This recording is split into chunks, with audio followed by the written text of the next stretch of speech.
President Cyril Ramaphosa ending his testimony for the day. Just one more day left of his testimony at the Zondo Commission, speaking there to the Deputy Chief Justice Raymond Zondo. Good afternoon to you, by the way. I'm Stephen Curtis. Nice to be back with you on Newsfeed. Well, important testimony in the main, I suppose, around state-owned entities, around PRASA. Also conversations today around what happened during the firing of Nhlanhla Nene as Finance Minister back in 2015 and how important that turned out to be. Well, live now to our team at the Zondo Commission, Sbu Ngalwa, our politics editor there.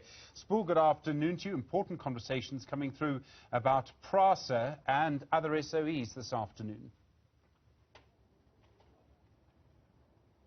That's correct, Stephen. And 6 hours of the President's testimony before the Deputy Chief Justice Raymond Zondo. But the running thread through this evidence that he has led today, which moved from the deployment committee of the ANC onto his role while he was the deputy president and also overseeing ESCOM, to the decay at Rail Passenger Agency PRASA. There seems to be a running thread there by the president that there are concessions that he makes that and where he admits.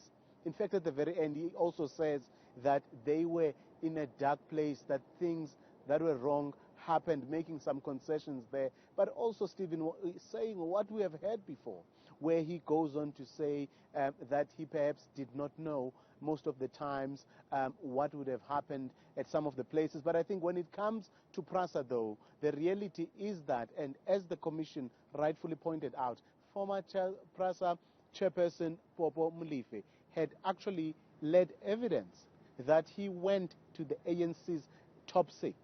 Because as you would imagine, that Popo Molefe is someone who was high-ranking in the ANC, not at that particular time in terms of serving in the structures, but as someone who had access to that very top 6, he went to them to tell them of what was wrong. And he accused, actually, the top 6 of not doing nothing. Now, we heard the president betting off that allegation and saying there is no way that the ANC could not have done anything. Let's listen in, Stephen, to what he had to say when he was faced with that particular question.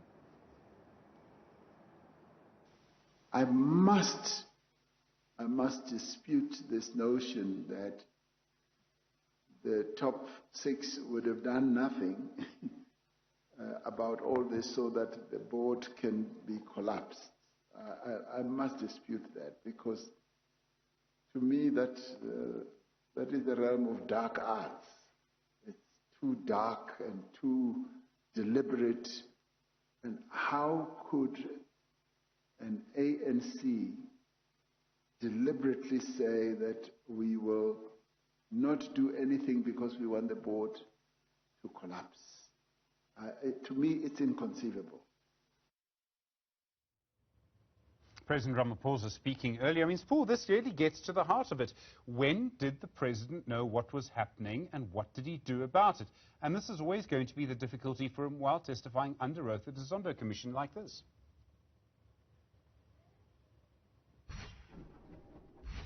Comes the crucial question, and I think that perhaps the president is not letting in or perhaps giving this commission as much as we would have expected, because it seems on things that were even pretty obvious, I would say.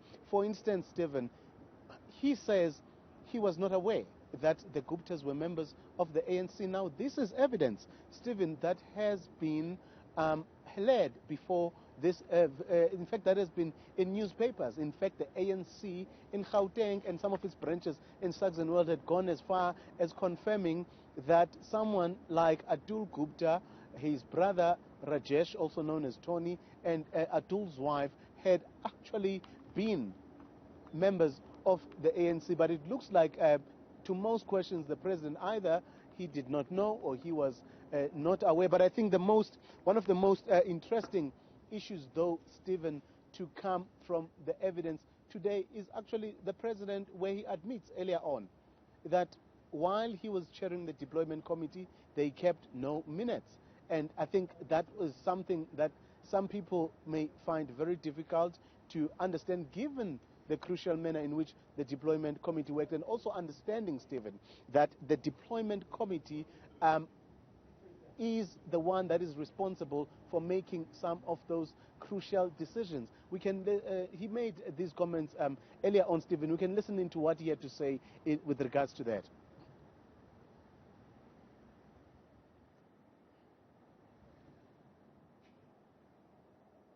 Many of the incidents of corruption that would in time be described as state capture became known to me as they did to the general public through the work of journalists, civil society organizations, and institutions such as the Public Protector and Auditor General.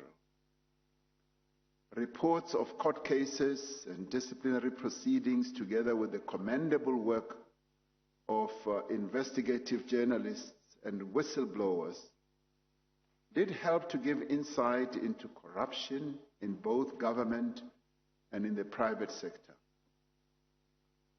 As it became increasingly clearer through the so-called Gupta leaks and other revelations that a network of individuals was seemingly colluding with a number of people in government to occupy key positions and capture key institutions, the question that arose was how best one should respond to all this. President Ramaphosa explaining some of his actions during the period known as state capture at the Zondo Commission today. Sbu Ngalwa is our political editor. He's there for us. Also,